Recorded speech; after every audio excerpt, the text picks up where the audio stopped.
Good afternoon and welcome to another video with a guy and his projects. Today we are working on this super tall F150 that's not actually this tall. We just already have it jacked up.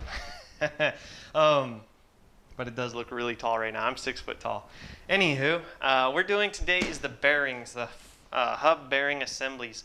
This is an easy job. If you are looking to do it yourself, you can do it. Very basic set of ratchets, very basic set of tools, really. I mean, a couple ratchets, a couple zip ties, and that's really it.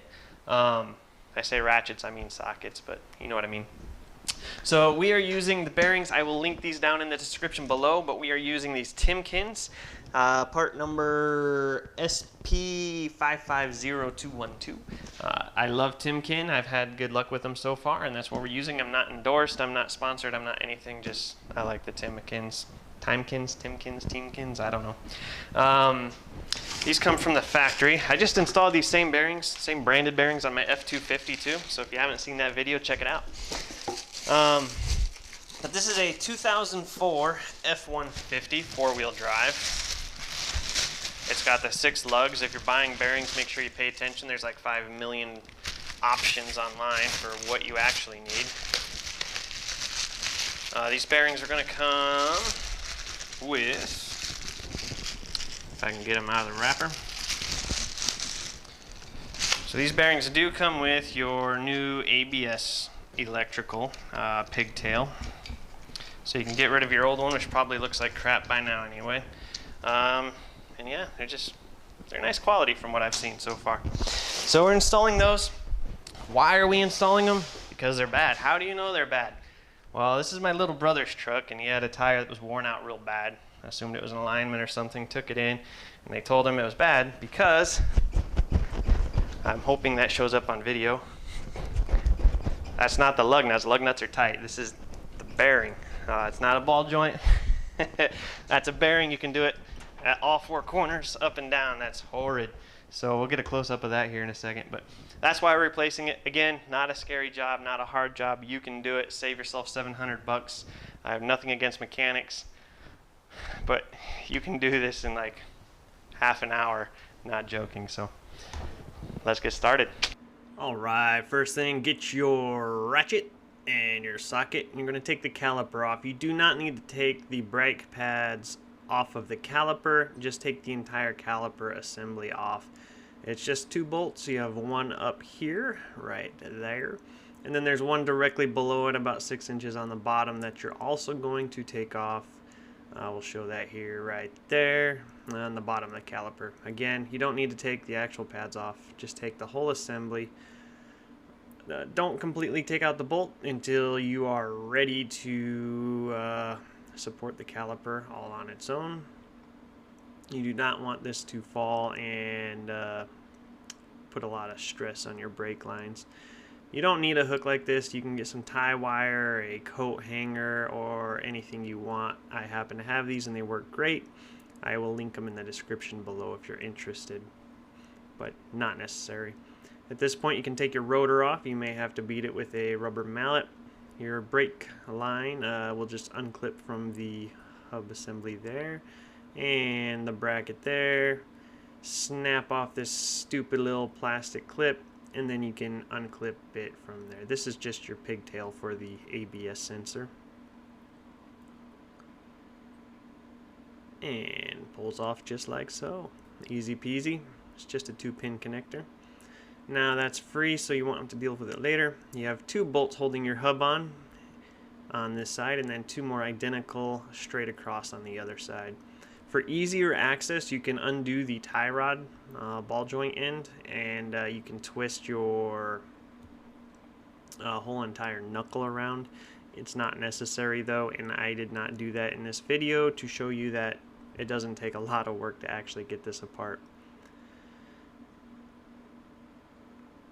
There's a lot more threads than you might think on these. These bolts go all the way through the knuckle and again into and through the hub assembly. You can see them sticking out the other side of the hub assembly. So it takes a moment to unbolt them. If your hub assembly ends up being stuck, seized onto the knuckle, what you can do is you can put a couple of these bolts back in, just a few threads, and beat on the bolt to push the hub assembly out.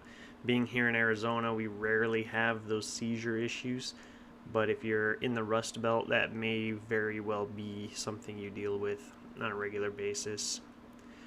But at this point, once you get all 4 of them off, or about that far backed out, you can take a mallet and wham on them, on those bolts, and that'll help push the hub out. But for now, I'm just going to keep slowly working here. There we go. So we have the 2 bolts on this side of the hub out, and then the front side of the truck, you'll have 2 more right there as well. Same thing. Just go ahead and pop them out. And then right next to the socket right there where my right hand is, that's your tie rod end. We're also replacing that. It's going to be a separate video, check it out. But that's something you can pop off. It's really easy to pop off, and that'll allow that hub to move side to side and give you a little more access. The only reason I see really doing that is right here I couldn't get a long socket end, and that's what I'm showing you here, is you can pull that off, twist it around, yada yada. That looked funky. Or you can just get a shallow socket and get that bolt right there.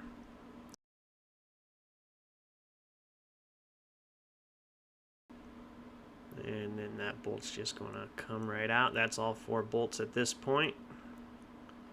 Sorry about the blur. This is a new camera, still trying to figure it out. Autofocus was focusing not where I wanted it to. This is just a 13 millimeter bolt nut that holds your CV joint together. If your hub's turning on you, just grab a breaker bar of some sort and you can, support the hub that way. But this 13 millimeter bolt for your CV is just going to come off. This just retains the CV and holds it in place. It's a really small bolt. It's almost unnerving how small they are, but it's just a retaining bolt really. So once you get that out of the way, now you can wiggle your hub loose. So if you're in the Rust Belt, you might have to bang that. We don't have to. We're in Arizona. It's really nice here. But once you bang around a little bit, you should be able to pull it right out. Just whack it, whack it, whack it until it comes loose, all the way around if you have to. But for us, it just pulls straight out, and that's your hub. Right there. So I don't know if you can see that. That's all the play that's in the hub. It seems very minuscule here, but that translates into a lot of movement when you put a 35-inch tire on it, even a 31 or whatever the heck the stock size is. Any movement, any wiggle movement in that hub assembly is going to translate to a lot of movement on a tire.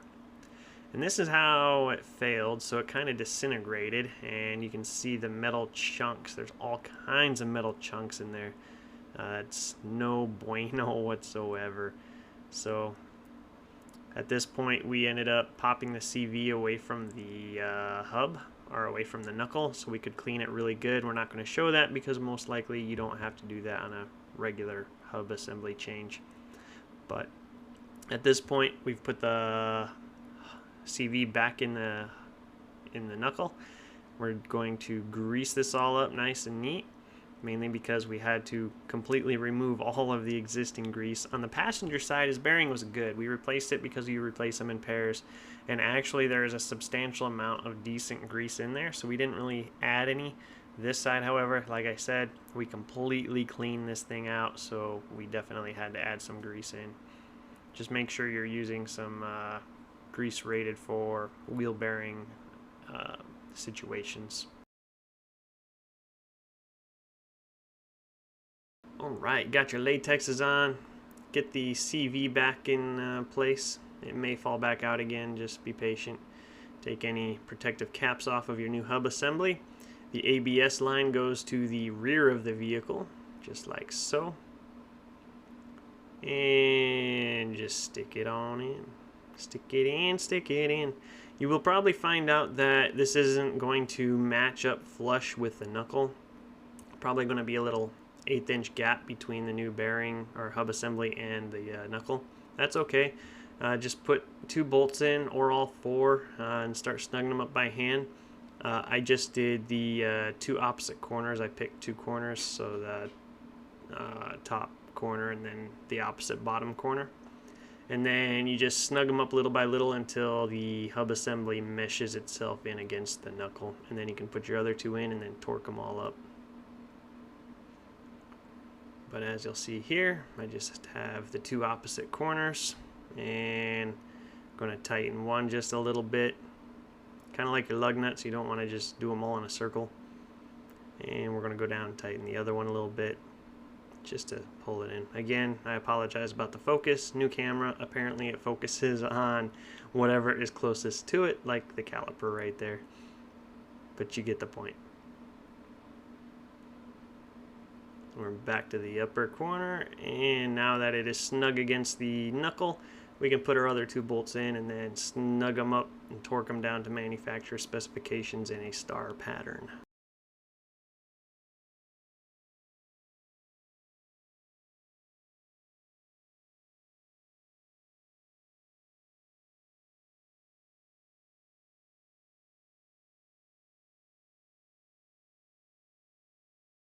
At this point, you can take your ABS line.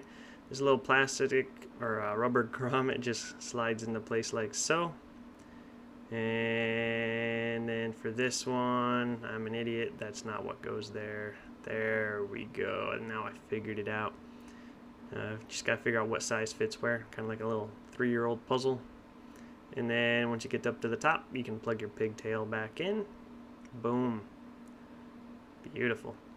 Alright, at this point, we're shoving that CV through and getting it all lined up, putting that 13mm bolt back in. And again, you're going to torque this down to manufacturer specifications. And again, once you start getting it tight, if everything starts spinning on you, you can use a breaker bar and a ratchet, 2x4, whatever you got handy to give yourself some leverage to finish tightening that up.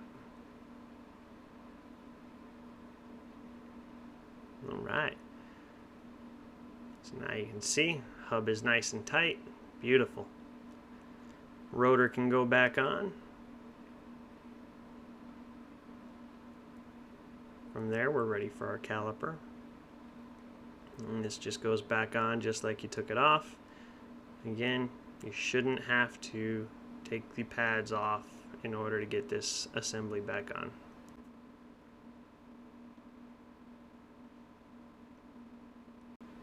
Alright, once you get those hand threaded in, you can go ahead and use your ratchet, and you're going to suck that caliper in all the way to your manufacturer specification torque specs, just like always, whatever those happen to be.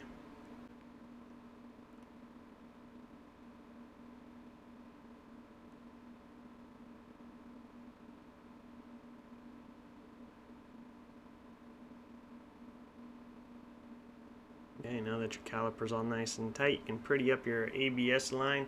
If your truck is stock, these little grommets might actually have a place to go. I don't know. This is my little brother's truck, and it is not stock.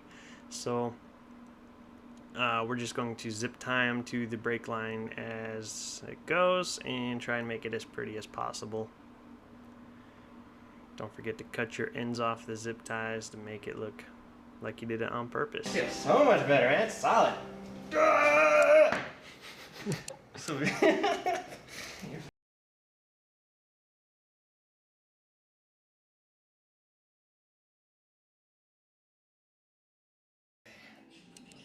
Yeah! Solid. Alright guys, easy as that. We just replaced the wheel hub bearing assembly on this 2004 F150 5.4 Triton 4x4 FX4, power windows and everything, I don't know. Anyway, so this is my little brother's truck. He called me, he was at the mechanics, we're just going to say mechanics. He said, hey, it's going to be extremely expensive for them to replace my bad bearing. Can you help? And I said, let's do it. I'll help you for free for YouTube rights, video rights. So here we are. The bearing was easy, okay? Not a big deal. Anybody can do this in their yard, okay? Most of you can probably do this in your yard. Not a lot of tools involved. So he's got good bearings. Always do them in pairs if you can, because I don't know, that's what they say, and they say they know stuff. So whoever they are. I'm rambling. So if you liked what you saw, make sure you give me a thumbs up, hit that subscribe button down below. Check out my playlist with F150. I have a lot of F150 videos. I've got my older brother who has a 2001 F150, my younger brother who has this 2004 F150, and then a brother-in-law that has a 2020 F150. So plenty of F150 videos to go around. If you don't see something that you want to watch right now, keep checking back because I've got more coming. So appreciate you guys watching. We'll see you next time.